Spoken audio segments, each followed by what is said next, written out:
महात्मा गांधी जब छोटे थे,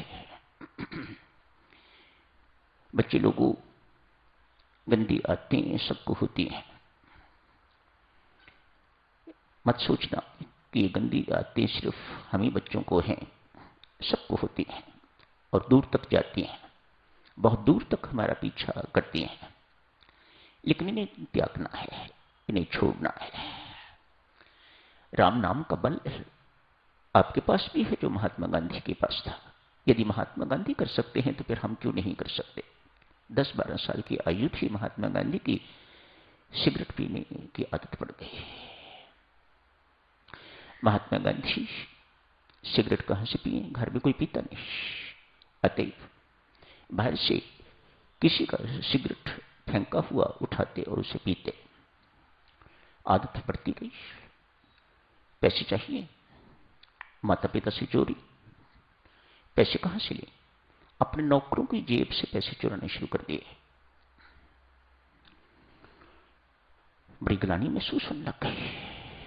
मेरे माता पिता गरीब नहीं, पर मुझे इस गंदे काम के लिए, इस घटिया काम के लिए नौकरों की जेब से पैसे चुराने पड़ते हैं, अपने सहपाठियों के पैसे चुराते हैं। बहुत गंदी आदत पड़ गई। सिगरेट पीने की आदत बढ़ती गई, साथ ही साथ चोरी की भी आदत बढ़ती गई, उतनी ही गिलानी भी बढ़ती गई। आखिर कालांतर में कुछ बनना है तो परमात्मा देखें किस प्रकार से संयोग रचता है, किस प्रकार से विधि बनाता है। मन ही मन बहुत गिलानी है। अतएव सोचा मुझे वह काम करना ही क्यों जो माता पिता से चोरी करना पड़े, जो छिप के करना पड़े, ऐसा काम करना ही क्यों। ये भीतर ही भीतर बातें आनी शुरू हो गई हैं। अतएव डर लग रहा है। पिता को यदि ये बताया कि मैं ऐसा ऐसा करता हूं तो वे मुझे पिटाई करेंगे, मेरे बहुत मारेंगे मुझे। अतएव पिता अस्वस्थ थे तो उन्हें पत्र लिख के भेजा। जाके सामने पत्र लिख के तो उनके सामने पेश हो गए। पिता को पत्र पढ़ के तो बहुत पीड़ा हुई। इतनी रोग की पीड़ा नहीं थी जितनी इस बालक के आचरण की पीड़ा हुई। बहुत पीड़ित हुए, लेकिन साथ ही साथ जैसे ही उनकी क्षमा अंदर से उमड़ी तो महात्मा गांधी को बहुत प्रभावित हुआ। उसी वक्त कसम खाई, आज के बाद कभी चोरी नहीं करूंगा, आज के बाद कभी सिगरेट नहीं पीऊंगा, आज के बाद कभी ऐसा काम नहीं करूंगा जो आपसे छुपा के मुझे करना पड़े।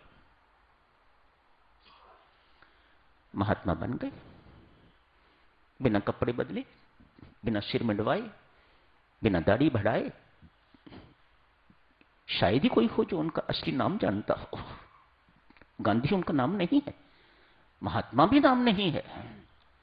सारे संसार ने उन्हें महात्मा स्वीकार कर लिया इन गुणों के कारण, आचरण के कारण।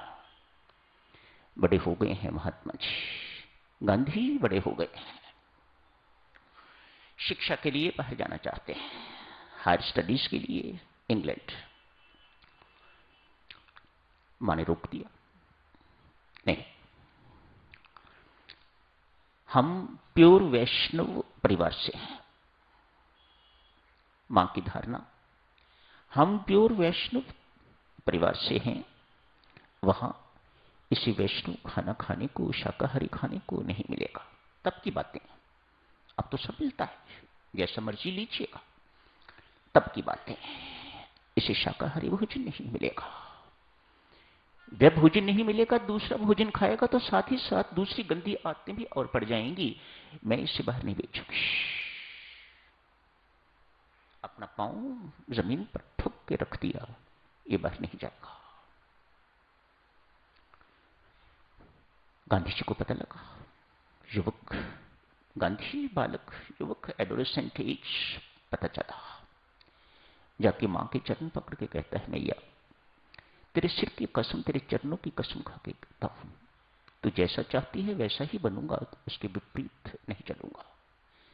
हर सप्ताह तेरे चरणों की कसम खाता हूं, तुझे पत्र लिखा करूंगा जिसमें सत्य सत्य सत्य सत्य के अतिरिक्त और कुछ नहीं लिखूंगा।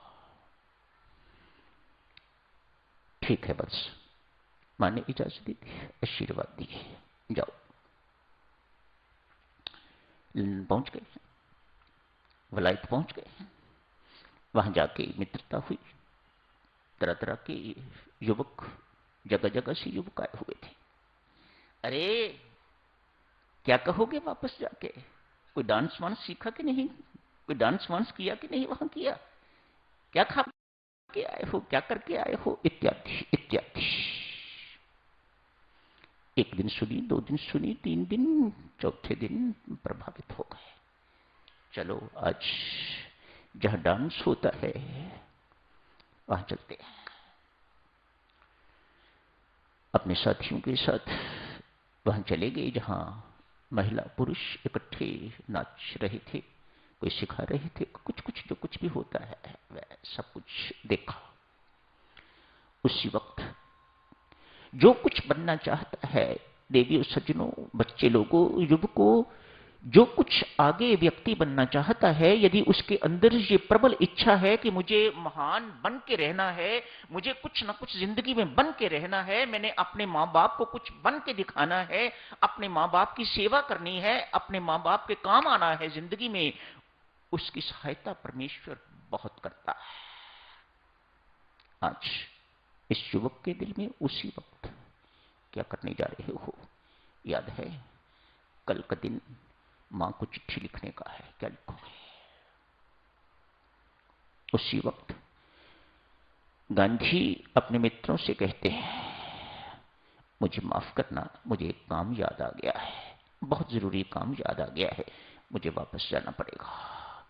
वहां से भाग निकले। जो व्हीकल मिला, जो वाहन मिला, उसे अपने कमरे में आए, आके पत्र लिखा, मां अभी अभी लौट के आया हूं ऐसी जगह से, यदि तेरे चरणों की कसम ना खाई हुई होती, तेरे सिर की कसम ना खाई हुई होती, तो आज तेरा बच्चा तेरे लिए शर्मिंदगी का विषय बन गया होता, चरित्रहीन बन गया होता। जिन्होंने बड़े बनना है, आगे बढ़ना है, साधकों, वह इसी प्रकार से परमात्मा उनकी सहायता करता है। जिंदगी भर नम्रता नहीं छोड़ी। आज महात्मा गांधी पूज्य हैं, दक्षिण भारत में मंच पर बैठे हुए हैं, अन्य नेता बैठे हैं, कोई बहुत बड़ी मीटिंग वहां हो रही है, जलसा है, किसी मीटिंग को संबोधित करना है महात्मा गांधी और अन्य नेताओं ने। ऊपर बैठे हुए यहां से दूर किसी पर दृष्टि गई, ये कौन है? ये कौन है? मुझे लगता है मैंने नहीं कहीं देखा हुआ है। एज के अनुसार, बढ़ती आयु के अनुसार मेमोरी थोड़ी कम होती जाती है, याद नहीं आ रहे। तत्काल फ्लैश, मैं इन फ्लैशों को परमात्मा की कृपा मानता हूं। तत्काल फ्लैश, अरे तू इन्हें नहीं पहचानता? ये तेरे बचपन के टीचर। महात्मा गांधी वहां से उठे, मंच से उठ के उस अपने टीचर के पास जाके बैठे, चरणों में प्रणाम किया, कहा मास्टर जी कैसे हैं आप? परिवार कैसा है? कौन कौन है परिवार में? सारा हाल चाल पूछा। अब कहाँ रहते हैं, बच्चे क्या करते हैं, सब कुछ पूछा। सब कुछ पूछने के बाद लगभग इन सब बातों में 10-15 मिनट 20 मिनट लग गए। मास्टर जी कहते हैं, गांधी जी ऊपर मंच पर आपकी प्रतीक्षा हो रही है, मेहरबानी करके अब आप वहां जाओ। गांधी कहते हैं नहीं, नहीं जाऊंगा। मुद्दत के बाद आपके श्री चरणों में बैठने का मौका मिला है, मैं नहीं जाऊंगा ऊपर। सारी कार्रवाई मैं यहीं बैठा हुआ देखता रहूंगा। ये मौका मुझे जिंदगी में फिर कभी मिलेगा कि नहीं मिलेगा मैं नहीं जानता, और मिला है मैं उसे खोना नहीं चाहता। मंच पर तो मुझे सारी जिंदगी भर बैठना है। बुजुर्ग मास्टर जी ने दूसरे बुजुर्ग गांधी के सिर पर, पीठ पर हाथ फेर के कहा, गांधी जी, आप जैसा विनम्र व्यक्ति ही महान बन सकता है और महान कहलाने योग्य है। तो यही समाप्त करने की इजाजत दीजिएगा। धन्यवाद।